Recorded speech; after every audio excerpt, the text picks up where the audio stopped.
Hello everyone, this is Smriti Mishra and I welcome you on Let's Learn Mathematics. So students, यहाँ पर हम बात करने वाले हैं जो भी CBSE ने रिवाइज कर दिया अपना सिलेबस, मतलब कि उसमें रिवाइज क्या किया है उसने एक तरह से रिड्यूस कर दिया सिलेबस को। ठीक है, कोविड-19 को देखते हुए आपके पास अब इतना ज़्यादा सफिशिएंट टाइम नहीं है कि आप पूरा सिलेबस कवर कर पाओ। इसी चीज़ को ध्यान में रखते हुए इन्होंने सिलेबस में थोड़ा सा रिडक्शन कर दिया है। ओके, सो देख लीजिए, आप लोग पहले न्यूज़ देख लीजिए। हिंदुस्तान टाइम्स में दी हुई है ये न्यूज़ कि CBSE रिवाइज्ड करिकुलम 2020 टू 2021 का जो आपका सिलेबस है वो चेंज हो चुका है। Central board decides to reduce syllabus for classes 9th से लेके 12th तक के। ओके, अब उसने इसमें क्या क्या कहा है ये हम देख लेते हैं एक बार। हाँ, मेन चीज़ तो यही है कि इन्होंने ये बोला है कि 9th से लेके 12th तक के स्टूडेंट्स के सिलेबस इसलिए चेंज कर दिए जाएंगे क्योंकि इतना ज़्यादा कोरोना वायरस की वजह से स्कूल्स बंद हुए हैं, इतना टाइम नहीं मिला है, तो जो चीज़ें इंपॉर्टेंट हैं वही बच्चे पढ़ें। ओके, एंड दूसरी चीज़ इन्होंने जो इम्पॉर्टेंट कही है, सबसे ज़्यादा मेन चीज़ जो यहाँ पर है वो आप देखिए कि उन्होंने लिखा है कि CBSE has said that the reduced syllabus will not be part of the topics for internal assessment and board examination। मतलब जो भी उन्होंने रिड्यूस किया है जिन टॉपिक्स को, वो ना ही आपके इंटरनल असेसमेंट में आएंगे ना ही आपके बोर्ड एग्जाम्स का एक पार्ट बनेंगे। ठीक है, इंटरनल असेसमेंट भी होता है आपका 20 मार्क्स का, तो उसमें भी टीचर्स आपके वो टॉपिक्स नहीं दे सकते जो CBSE ने हटा दिए हैं आपके सिलेबस से।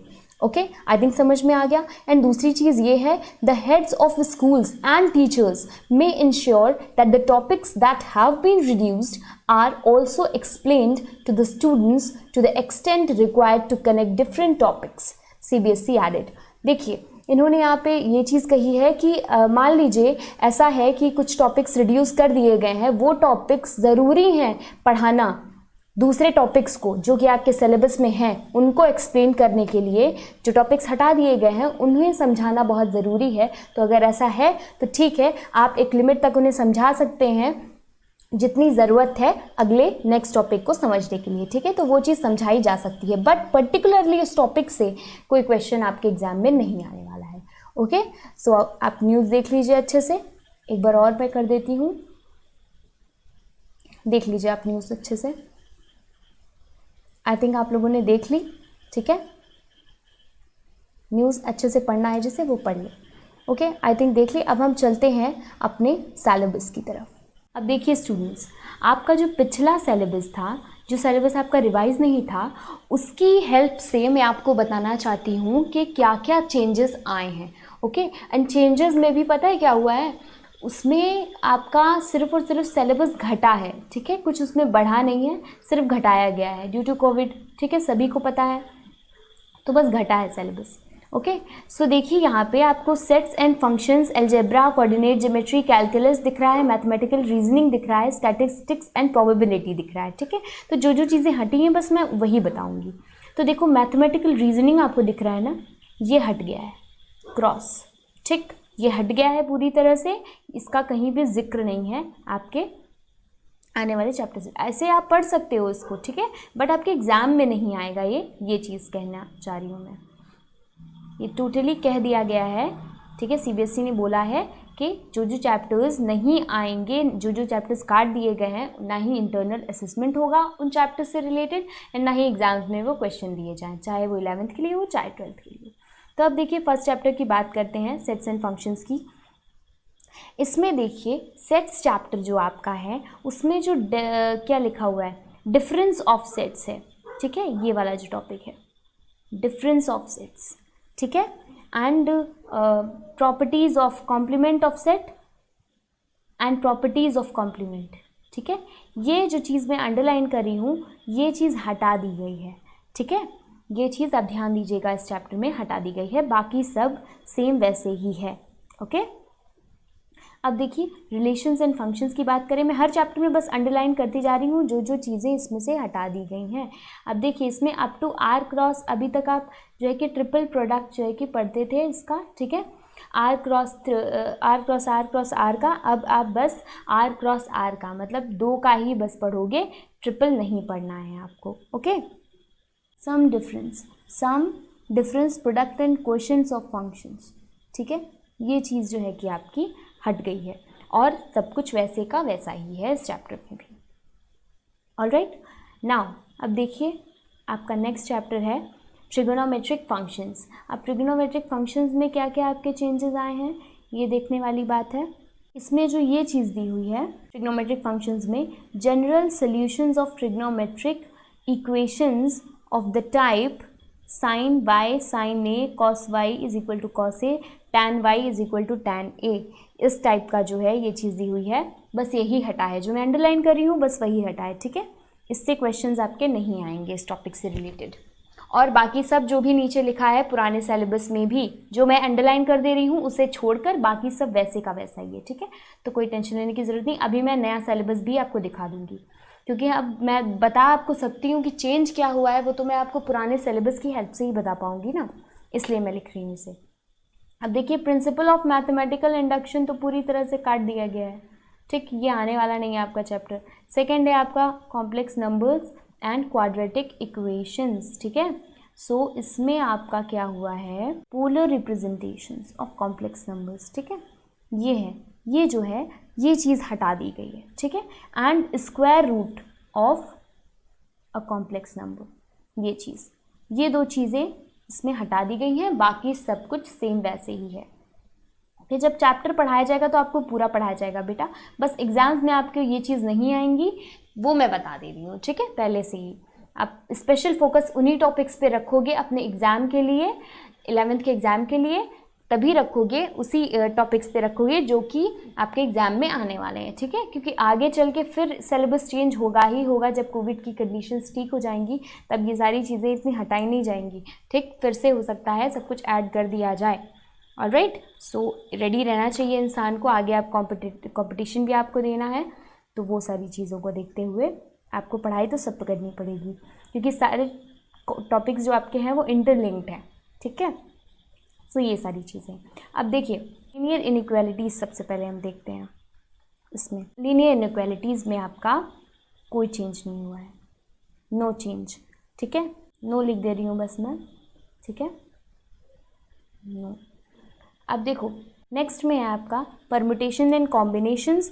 परमुटेशन एंड कॉम्बिनेशन में जो है आपका इसमें दिया है ना derivation of the formula. Formula तो ये रहेगा, इन्वॉल्व है फॉर्मूला। ठीक, पर डेरिवेशन ऑफ जो इनका है, डेरिवेशन नहीं आपका आएगा। ठीक, अब नेक्स्ट देखो बाइनोमियल थ्योरम भी आपका हट गया है सिलेबस से, पूरी तरह से बाइनोमियल थ्योरम भी हट चुका है। ठीक है, बट पढ़ना इसे बहुत ज़रूरी है, ये भी बहुत इंपॉर्टेंट है। ठीक है, पढ़ लेना है, बट एग्जाम के पॉइंट ऑफ व्यू से इट इज़ नॉट इम्पॉर्टेंट।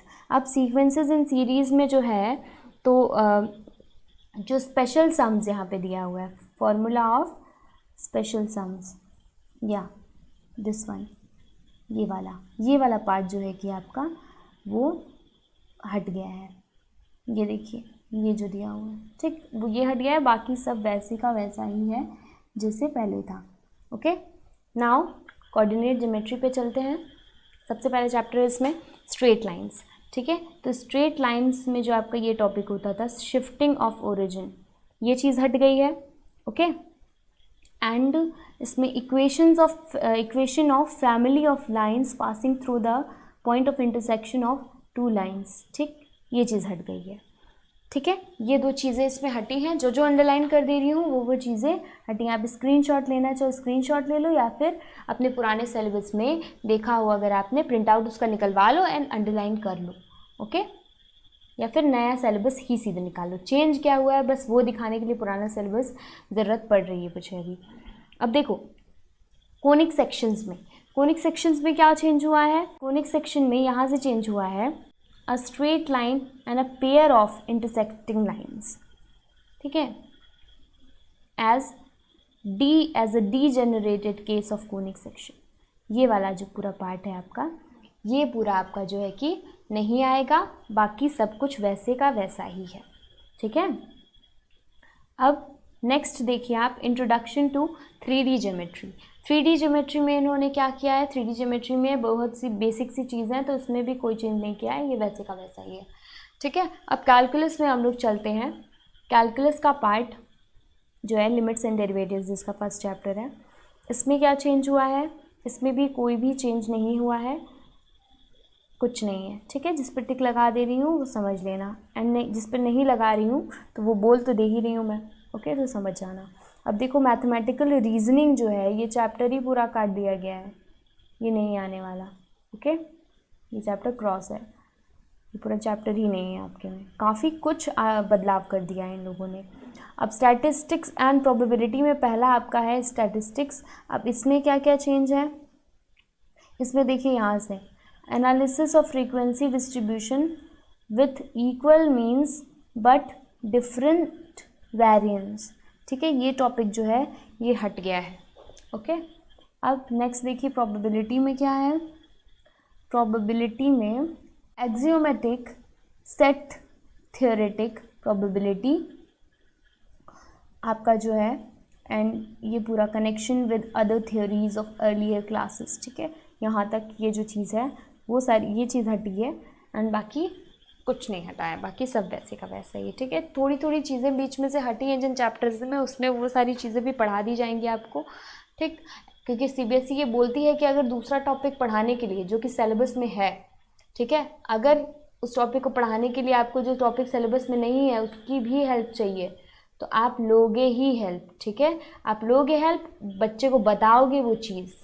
अगर नहीं बताई आपने तो फिर ये गलती हो जाएगी, ठीक है ना, बताना ज़रूरी होता है बच्चों को, ठीक। तो सीबीएसई पूरी तरह से इस बात को कहती है कि जो सिलेबस में हैं टॉपिक्स उन्हें बताने के लिए, अगर जो सिलेबस से हटाए गए हैं टॉपिक्स वो टॉपिक अगर बताने पड़े, एक्सप्लेन करने पड़े तो आप एक्सप्लेन करोगे। बस मेन चीज़ ये कही गई है कि जो टॉपिक्स हटाए गए हैं उनमें से पर्टिकुलरली क्वेश्चंस नहीं आएंगे, ठीक है, ये चीज़ ध्यान में रखी गई है।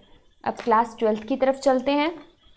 क्लास 12th में देखो यूनिट्स तो वैसे ही हैं, ठीक, यूनिट्स में कोई नहीं है। पहला आपका रिलेशंस है, अलजेब्रा है, थर्ड कैलकुलस है, fourth vector and 3D geometry है, लीनियर प्रोग्रामिंग है fifth, and sixth is probability, okay. Now marks distribution तो आप जान ही गए हो, दिख ही रहा है, ठीक है, इंटरनल असेसमेंट 20 मार्क्स का होगा। अब देखो रिलेशंस एंड फंक्शंस में व्हाट इज़ द चेंज।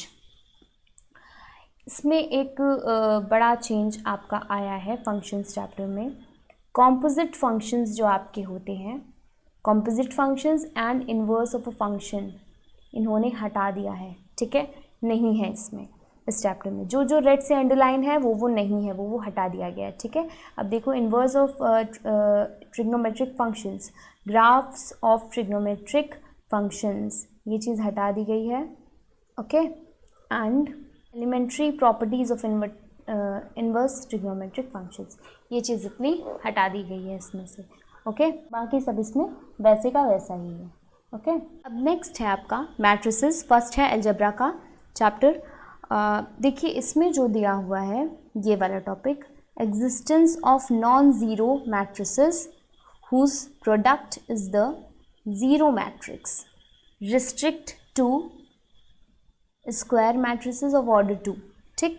ये जो है आपका यहाँ से concept of elementary row transformation एक मेथड होता है, एंड कॉलम ऑपरेशंस, ठीक है, ये जो है ये सारी चीज़ें, ये इतना जो है कि पोर्शन पूरा नहीं है, ये टॉपिक इन्वॉल्व नहीं है, मतलब एलिमेंट्री ट्रांसफॉर्मेशन वाला मेथड जो होता है, एलिमेंट्री ऑपरेशन, ये आपका नहीं आने वाला है, okay. Invertible matrices and proof of the uniqueness of inverse, ठीक है, ये चीज़ जो है प्रूफ जो है of proof of uniqueness of inverse, ये चीज़ भी नहीं आने वाली थी, ठीक है, इतना छूट गया था इसमें, ओके। नाउ डिटर्मिनेंट्स को देखिए आप लोग। डिटर्मिनेंट्स में जो है वो इन्होंने क्या चेंज कर दिया है, प्रॉपर्टीज़ ऑफ डिटर्मिनेंट्स, ये वाला टॉपिक जो है कि हटा दिया है, ओके। एंड जो है कि ये चीज़ consistency, inconsistency and number of solutions of system of linear equations by examples, यहाँ तक आपका हटा दिया है पूरा, ठीक है। तो इतना जितना अंडरलाइन है वो नहीं आने वाला है। कैलकुलस, ठीक है, कैलकुलस में सबसे पहला चैप्टर जो आपका है वो है कंटिन्यूटी एंड डिफरेंशियबिलिटी। अब देखो इसमें जो है वो है रोल्स थ्योरम, आपका जो आता था एग्ज़ाम में, इम्पॉर्टेंट होता था काफ़ी, Rolle's and Lagrange mean value theorem, ठीक है, विदाउट प्रूफ जो भी इसमें लिखा हुआ है, बट इस पर क्वेश्चंस अच्छे खासे बनते थे। एंड देयर ज्योमेट्रिकल इंटरप्रिटेशन, ये पूरी चीज़ जो है कि आपकी हटा दी गई है इसमें से, इस चैप्टर में से, कंटिन्यूटी एंड डिफरेंसिबिलिटी, बाकी सब कुछ सेम है। ओके, सो इसमें आपको यही ध्यान देना है। अब एप्लीकेशंस ऑफ डेरिवेटिव्स की बात है, तो इसमें rate of change of bodies, ये चीज़ जो है कि छोटा सा टॉपिक है, वो हटा दिया गया है। ठीक है, एंड अप्रॉक्सीमेशन में जो यूज़ होता था इसका, उसके कुछ क्वेश्चंस होते थे, आप बुक में भी देख सकते हो। ठीक है, क्योंकि बुक्स इतनी जल्दी तो छप नहीं जाएंगी। ठीक, बस सिलेबस चेंज हुआ है, बुक्स तो फिर से ऐसे एकदम न्यूली प्रिंटेड आ नहीं जाएंगी तुरंत, तो आप बुक्स में देख सकते हो। Use of derivatives in approximation ये क्वेश्चंस होते थे, अच्छे क्वेश्चंस होते थे इसके भी, बट ये टॉपिक अब हट गया है। ओके, अब चलिए इंटीग्रल्स की तरफ।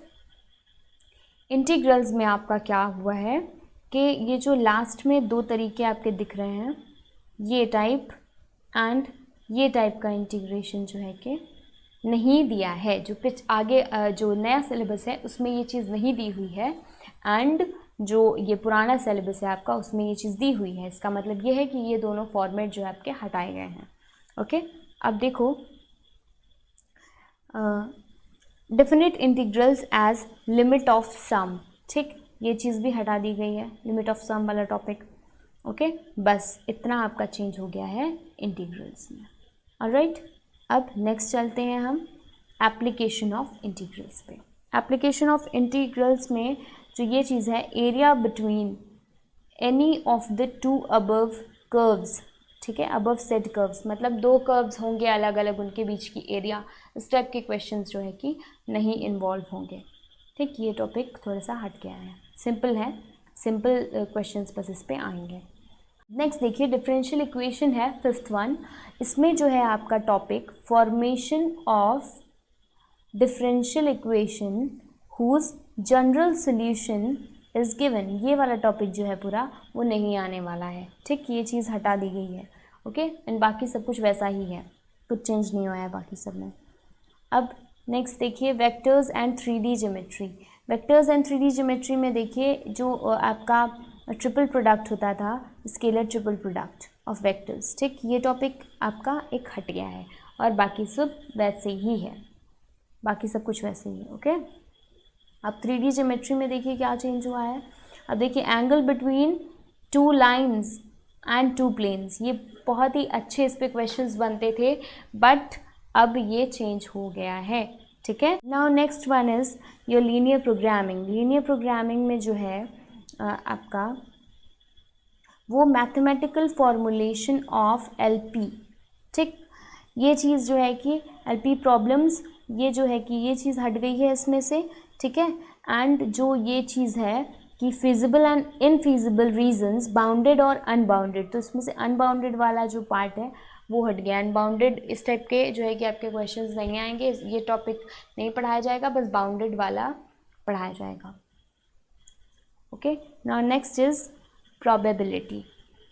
प्रोबेबिलिटी में जो आपका है वो है आपका topic mean and variance of random variable, ये वाला टॉपिक जो है वो हट गया है। Okay, and binomial probability distribution, ये वाला जो टॉपिक है लास्ट में दिया हुआ है वो भी हट गया है। ऑलराइट, सो इतना जितना मैंने अंडरलाइन किया है ये सब कुछ सिलेबस में से हट चुका है। चलिए अब हम न्यू सिलेबस देख लेते हैं फटाफट। रिवाइज सिलेबस है, यहाँ से सेट से स्टार्टिंग की है मैंने। ठीक है, ऊपर भी देख लो आपका, देखो देखो यहाँ बस 5 पार्ट्स में डिवाइड है, हट गया है मैथमेटिकल रीजनिंग। ओके, ऐसे ही आपका जो है वो चीज़ हट गई है। अब देखो, रिलेशंस एंड फंक्शंस में जो जो मैंने अंडरलाइन किया है वो हट गया है, बाकी सब कुछ है। ओके, देखते चलो, जिसे देखना है वो पॉज कर ले।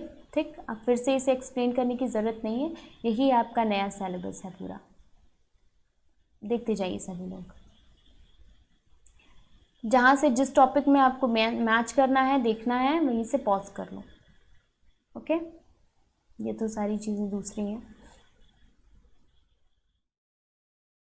ना। देखियो 12th का है ये, इसमें देखिए 6 है। अब रिलेशंस एंड फंक्शंस है, ये इनवर्स ट्रिग्नोमेट्रिक फंक्शंस है, मैट्रिसेस है। पॉज कर लो तुरंत, वहीं पे रुक जाएगा एंड देख लो। पूरा अच्छे से चैप्टर को। जो जो मैंने बताया बस वही वही चेंजेस हुए हैं। Okay, application of integrals, differential equations, vector and 3D geometry है ये, 3D ज्योमेट्री इसमें सेकंड है। देखो लीनियर प्रोग्रामिंग में भी वही चेंजेस हैं जो मैंने बताए हैं, बस देखो। ओके, सो आपका बस इतना ही जो चेंज था वो पुराने सिलेबस की हेल्प से मैंने आपको अंडरलाइन करके बता दिया। बट आपको इतना ध्यान रखना है कि जो नहीं आना है एग्ज़ाम में, बेटा 11th है, स्पेशली 11th के स्टूडेंट्स, 11th है आपका, आपके पास काफ़ी समय होता है, आप सब कुछ पढ़ लेना, वरना आपको 12th में प्रॉब्लम होगी। आप जितना सिलेबस है, ठीक है, जो बुक्स में दिया है वो सब कुछ आप ज़्यादा से ज़्यादा गेन करने की कोशिश करना। बाकी जब आपका एग्ज़ाम आएगा जिस टाइम पे, उस टाइम पे आप वही पढ़ना जो आपके सिलेबस में गिवन है। ओके, एंड दूसरी चीज़ CBSE ने ये तो बोला ही है कि क्वेश्चंस उस टॉपिक से पर्टिकुलरली नहीं आएंगे, बट अगर वो टॉपिक समझना ज़रूरी है उस टॉपिक को समझने के लिए जो आपके सिलेबस में है, तो आपको वो टॉपिक समझना पड़ेगा। ठीक है, टीचर्स से बोला गया है कि वो ये टॉपिक समझाएंगे। ओके, जो सिलेबस में नहीं है वो भी समझाने की ज़रूरत पड़ी तो वो समझाएंगे। ओके, सो बस उससे क्वेश्चंस नहीं आने हैं पर्टिकुलरली, ना ही आपके इंटरनल असेसमेंट में, ना ही आपके बोर्ड एग्जामिनेशन में, ना ही आपके जो स्कूल्स के एग्ज़ाम्स होते हैं उसमें। Okay, alright, so I think आपको चीज़ें समझ में आ गई हैं, सिलेबस भी समझ में आ गया है, क्या क्या हटा है। पुराने सिलेबस से नए वाले सिलेबस को मैच करके एक बार देख लो मैंने जो जो बताया वो सही है कि नहीं। ठीक, एक बार क्रॉस चेक कर लो आप लोग भी। ऑलराइट, सो आई थिंक सब कुछ समझ में आ गया। So stay tuned on my channel, and मैं 11th 12th क्लास के रेगुलरली लेक्चर्स आपको अपलोड कर रही हूँ। कभी हाँ, अभी एक हफ्ते के लिए मेरे घर पे थोड़ा सा नेट का प्रॉब्लम है, तो थोड़ा हो सकता है कि थोड़ा लेट में शाम हो जा रही है, रात हो जा रही है वीडियो अपलोड करने में, तो उसकी थोड़ी सी दिक्कत है। बस ये दिक्कत जैसे ही मेरी रिजॉल्व हो जाती है वैसे ही आपको फटाफट से वीडियोज़ मिलने लगेंगे, एंड इस दिक्कत के चलते भी आपको वीडियोज़ में रुकावट नहीं आने वाली है, वो तो मिलेंगे ही, थोड़ा सा लेट मिलेंगे बट मिलेंगे ही। ओके, सो आई थिंक सब कुछ समझ में भी आ रहा है, सबको सबका इतना प्रोत्साहन मिल रहा है। Thank you and stay tuned. ठीक है, and best of luck for your